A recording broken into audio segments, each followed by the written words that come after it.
Welcome back. President Abdel Fattah al-Sisi and the Sudanese President al-Bashir agreed to launch a new era of cooperation between the two countries. This came in a joint statement issued after talks between the two leaders on the sidelines of the African Union summit held in the Ethiopian capital. President al-Sisi returned home after attending the 28th African Union summit yesterday. The report. Egypt and Sudan agreed to embark on a new era of cooperation between the two countries. This came in a joint statement issued after talks between President Fattah al-Sisi and Sudanese President Omar al-Bashir. The meeting was held on Tuesday on the sidelines of the African Union summit held in the Ethiopian capital Addis Ababa.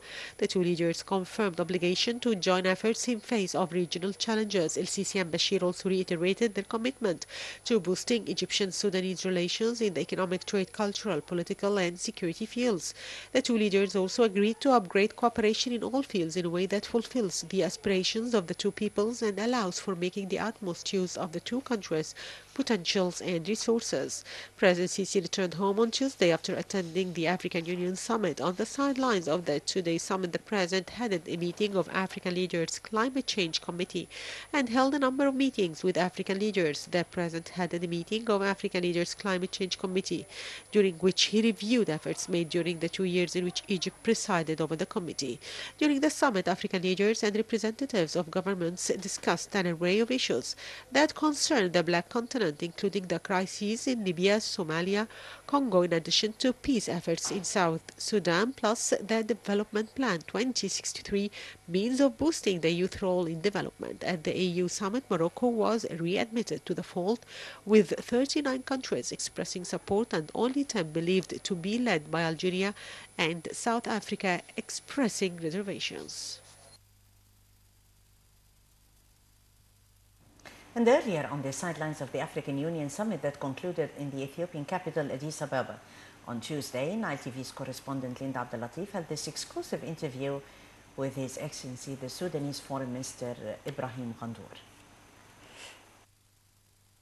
He's going to repeat it very quickly, please. What are the main topics that were tackled with President Abdel Fattah al-Sisi? It's of course, whenever the two presidents meet, they discuss bilateral relations, how to strengthen them, and this is today's business.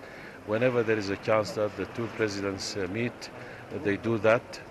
They discussed issues of bilateral at the levels of political, security, popular, executive, etc. And they asked the ministers of foreign affairs in both countries to put this into action that can be implemented in the near future. What about the cooperation in different fields, including the economic one? Of course, this is a priority, and there is a discussion to establish an economic fund so that it can be the basis for better cooperation in all fields of economic relations. How would you describe the Egyptian-Sudanese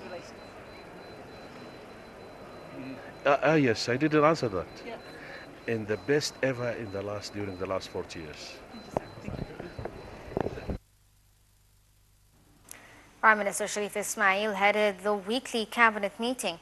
The meeting tackled measures taken by the government upon the directives of President Abdel Fattah al-Sisi to extend social protection programs to cover low-income brackets and the most needy, and to deal with consequences of the ongoing economic reform program.